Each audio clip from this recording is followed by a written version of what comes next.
Have you ever looked at your mare and just felt, well, utterly confused? Maybe she's showing heat signs constantly, or being difficult, unpredictable. Yeah. Or maybe you're trying to breed her, and she just doesn't seem to be cycling at all when she should be. That happens a lot. It's a scenario many, many mare owners face, and it can be incredibly frustrating. Yeah. Right. The mare's reproductive system, it's complex, it's really finely tuned. So when something throws it off balance, it doesn't just mess with breeding plans. Yeah. It can really impact her behavior, her performance, her overall health and welfare. It's significant. Which is exactly why we're tackling this head-on today. Good. Our mission, really, is to take these detailed veterinary sources you've provided, and they're really comprehensive texts and articles, and just break down this whole world of abnormal estrus in mares. Make it make sense. Yeah. Make sense of what normal looks like, explore the many ways it can deviate, to dig into why these problems happen, explain how vets unravel the mystery, and, talk about what can be done. Think of it as a shortcut. Exactly. Your essential guide, cutting through the complexity to give you that practical knowledge. Yeah, and we're pulling the key insights directly from these expert materials. Understanding these cycles, both normal and abnormal, it's absolutely critical. Why is that? Because these issues, they're often symptoms of deeper problems. It's far more than just a breeding inconvenience. Okay, let's unpack this then. First, the baseline. What is considered normal for a mare cycle, according to these sources? Okay, so the sources tell us mares are seasonally polyestrous, long-day breeders. Right, I've heard that term. It just means their reproductive activity is triggered by more daylight hours, usually spring and summer. It's biological, governed by light perception. So longer days mean more cycling. Pretty much, yeah. And within that cycling season, the average estrus cycle is about 21 to 22 days long. Okay. And this cycle basically has two main acts, you could say. Act 1 being estrus. That's the heat phase everyone recognizes. That's it, estrus, the time she's receptive to the stallion. How long does that usually last? Typically 5 to 7 days, though the sources do note it can vary quite a bit, anywhere from 2 to 10 days, really. And behaviorally? You see those classic signs, Okay. the winking of the vulva, squatting, tail raising, leaning towards the stallion when you tease her. Right. And inside. Physiologically. Physiologically, this is when a dominant follicle is developing on the ovary. It's producing estrogen. Okay. And the uterus becomes, softer, swollen. Vets call it edema. And here's something I found interesting in the sources. Ovulation actually happens before she stops showing heat. Yes. That's a really important timing point, especially for breeding management. Right. Ovulation usually occurs about 24 to 48 hours before she stops showing those outward heat signs. Huh. Interesting. So after estrus ends, she goes into Act 2, which is... Diestrus. Correct. Diestrus. The non-receptive phase usually lasts around 14 to 15 days. So after ovulation, the structure left behind, that follicle, it transforms into the corpus luteum, or CL. CL. Yeah, it's like a temporary gland, basically. And it pumps out progesterone. That's the key hormone of diestrus. And progesterone acts like a brake. Exactly. It suppresses estrus behavior, prevents new dominant follicles from developing. The uterus firms up, gets toned, and the cervix closes up tight. And if she doesn't get pregnant during that cycle? Good question. If no pregnancy is detected by the uterus around day 14 or 15 after ovulation, the uterus releases a hormone, prostaglandin F2 alpha, PGF2A. TGF2A. Right, and that hormone tells the CL, okay, time to go. It regresses, dies off. So the CL shrinks. Progesterone levels plummet, and that drop in progesterone, that's the signal for the whole thing to start over again. Next estrus begins. Got it. And that winter break phase is called an estrus. Ovaries are quiet. Exactly, ovarian inactivity, driven by the short days. Okay, so quick hormone recap from the sources. FSH starts follicle growth. Yep. Those follicles make estradiol, which triggers LH and GnRH release. LH surge causes ovulation. CL makes progesterone for diestrus. Right. And PGF2A from the uterus gets rid of the CL if there's no pregnancy. That's a great summary. And, one really insightful thing from the sources is how critical the absence of progesterone is. For her to show heat. Yes. Yeah. For that estrus behavior to manifest. So any condition that keeps progesterone low or maybe keeps estrogen high could potentially lead to a mare showing heat signs. Okay, that's the normal blueprint. Yeah. Let's switch gears now to defining abnormal. What does that look like?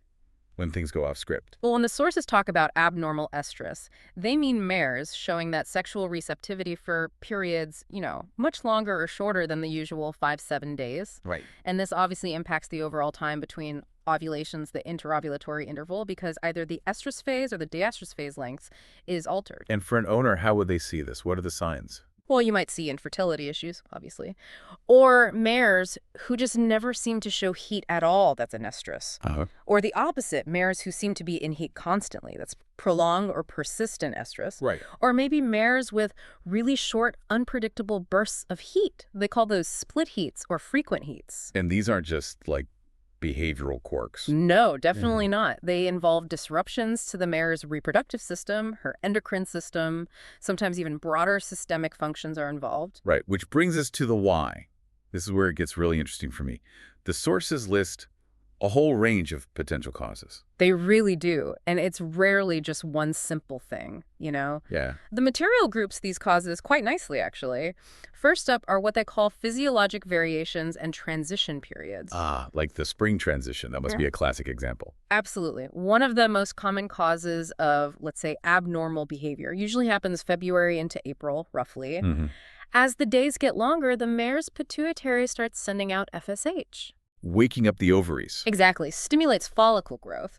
And here's the key. The LH surges needed for ovulation aren't strong enough yet or consistent enough. So you get follicles growing, maybe shrinking back, but not ovulating predictably. And that leads to her seeming like she's in heat forever. Precisely. It can cause that prolonged estrus behavior or irregular, really unpredictable heats can go on for weeks, even months, until her system fully kicks into gear for the breeding season. Okay.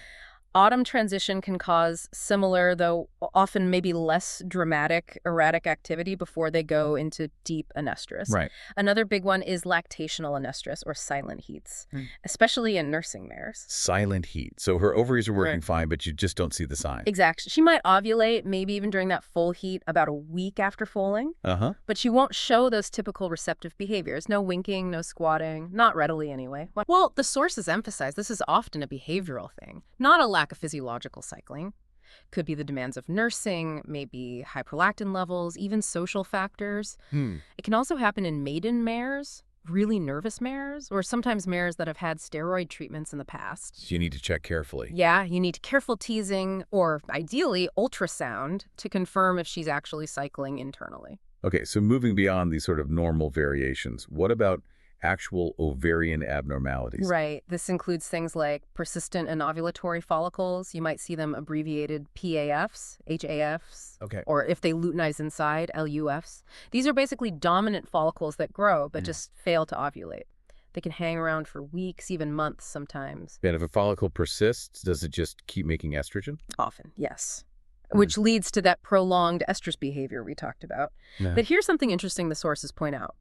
If that persistent follicle luteinizes internally without actually rupturing, becomes a luteinized unruptured follicle, or LUF. They can actually start producing progesterone within the ovary. You're kidding. So an LUF could cause prolonged diestrus. Yeah. Like a persistent CL. That's exactly right. And either way, whether it's making estrogen or progesterone internally, a cycle with a persistent follicle like that is infertile because ovulation didn't happen properly. Okay. What about tumors? Granulosa cell tumors are the ones people often mention, right? Granulosa cell tumors, GCTs, yes. They're the most common ovarian tumor in mares, usually benign, thankfully, and typically only affect one ovary. Okay. Now, here's a really crucial point the sources make. While some GCTs can cause persistent estrus, sometimes dramatically, leading to nymphomania. Nymphomania. Yeah, or even stallion-like behavior because they might produce testosterone. Stallion-like behavior in a mare. Wow. It happens. You might see aggression, mounting other mares, even developing a crested neck sometime. Wild. But, and this is important, the most common clinical sign reported in these veterinary sources is actually prolonged anestrus. The mare shows no heat signs at all. Wait, that's surprising. Why would a hormone-producing tumor cause inactivity, not constant heat? Because these tumors very often produce inhibin. Inhibin? Yeah, it's a hormone that suppresses the activity of the other, normal ovary, the contralateral one. So you end up with one big tumorous ovary and one small inactive normal ovary, and the overall hormonal drive for normal cycling just gets shut down. So the takeaway is Don't just assume GCT means constant heat. It could easily be the opposite. Exactly. That's a really valuable point from these sources. Okay, what other ovarian issues are mentioned? Briefly. The sources also touch on ovarian hematomas, bleeds into the CL, basically, which can prolong Estrus. Ovarian agenesis or dysgenesis, that means the ovaries are underdeveloped or missing, causes permanent Estrus, infertility, Right. and periovarian adhesions. That's scar tissue around the ovary that can physically block ovulation or stop the egg being picked up. Okay. Let's move down the track then. What about uterine and cervical issues? Chronic endometritis, long-term uterine infection, is a very, very common cause of abnormal cycles. Especially in certain mares. Yeah, particularly older mares or mares with poor conformation back there. If the uterus is inflamed, unhealthy, it just can't produce enough PGF2A at the right time. And if there's not enough PGF2A? The CL doesn't regress, it persists. So the mare stays in prolonged estrus. She looks in estrus because her progesterone stays high. Right.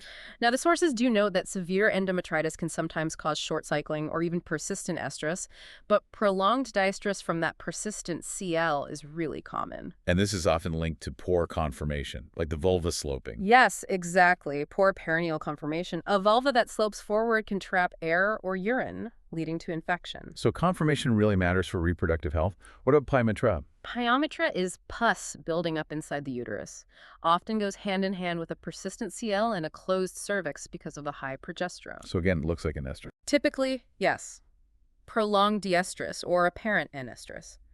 Also, cervical injuries, maybe from foaling or just abnormalities she was born with, they can mess things up too. By interfering with PGF2A getting out or preventing the cervix from relaxing properly during heat. And urine pooling, urovagina. Yeah, another confirmation issue.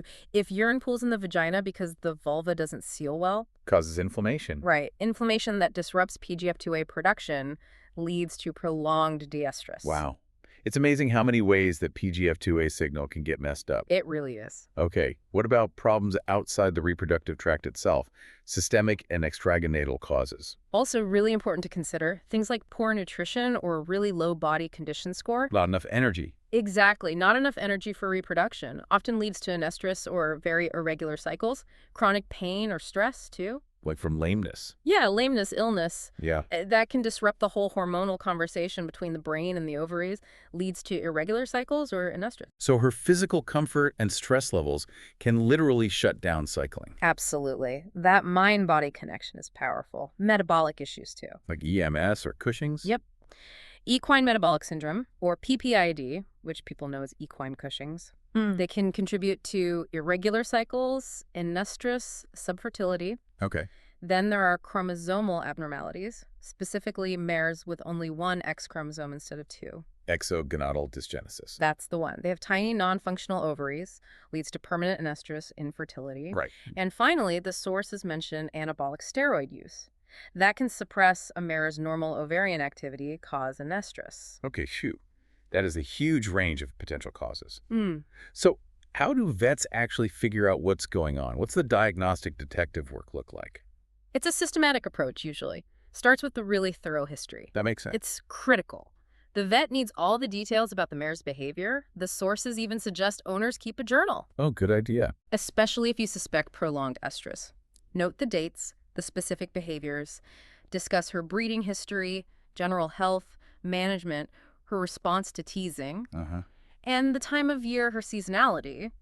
That's often a huge first clue. Right. And it's important to figure out if the behavior problems reported are really tied to the cycle, or if they might have other roots, physiologic, pathologic, even psychologic sometimes. Then comes the hands-on part. Yes. The physical exam, check her overall health, body condition, and crucially, assess her perineal conformation. Looking at the vulva. Exactly. The angle, the seal. Looking for risk factors for a pneumovagina or urine pooling, because those lead to infections and cycle issues. Right. Then a vaginal speculum exam. Lets the vet look directly at the vagina and cervix, checking for discharge, inflammation, urine pooling, and what the cervix looks like. Is it relaxed and swollen like an estrus or tight and pale like an diestrus? And the core of it seems to be imaging. It absolutely is. Transrectal palpation, TRP, and ultrasonography, US. These are the cornerstones. And you might need to do them more than once. Oh, yeah. Often requires serial exams over several days to really track what's changing in the reproductive tract. What are they looking for specifically? On the ovaries, size, follicles, how big, how many is their CL, any suspicious things like tumors or hematomas. Okay. On the uterus, size, tone, is there fluid, is there edema, and the cervix's tone. And reeling out pregnancy first. Always rule out pregnancy first. That's a very common reason for a mare to seem an estrus or have prolonged diestrus. Okay, when do lab tests come into play? Hormone assays are often a key step, especially when you're trying to differentiate things. Like progesterone. Progesterone testing is fundamental, tells you if there's functional CL tissue. A low level, usually less than 1 nanogram per milliliter. Less than 1 ngml. Right, that means she's either in estrus or true in estrus. No active CL. Levels above 4 ngml. Over 4 ngml. That indicates diestrus or a persistent CL. And here's an important point from the sources. If you find high progesterone in a mare who is showing heat signs. That doesn't make sense. Exactly. That strongly suggests she probably has a persistent CL, or maybe the behavior isn't true hormonal estrus at all. And the flip side, a mare who seems an estrus but her progesterone is low, that confirms her ovaries are inactive. Okay. And what about for those suspected GCTs, the tumors?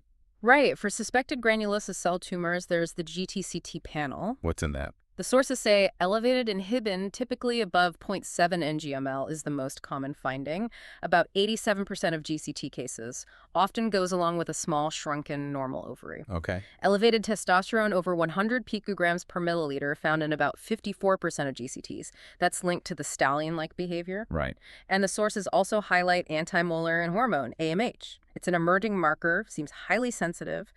Levels over 8 ngml are often seen with GCTs, sometimes even when inhibin or testosterone aren't super high. Interesting. Are there other specific lab tests? Yeah. If endometritis is suspected, the vet will do a uterine culture, cytology, maybe a biopsy. To find the infection. Exactly. Identify the bug, figure out the best antibiotic, and also assess how much damage there is to the uterus. Okay. Karyotyping, looking at her chromosomes, is done if you suspect a genetic issue like that exogonadal dysgenesis in a permanently anestrus mare. Right. And hysteroscopy, using a scope inside the uterus, lets the vet directly see any abnormalities on the uterine lining.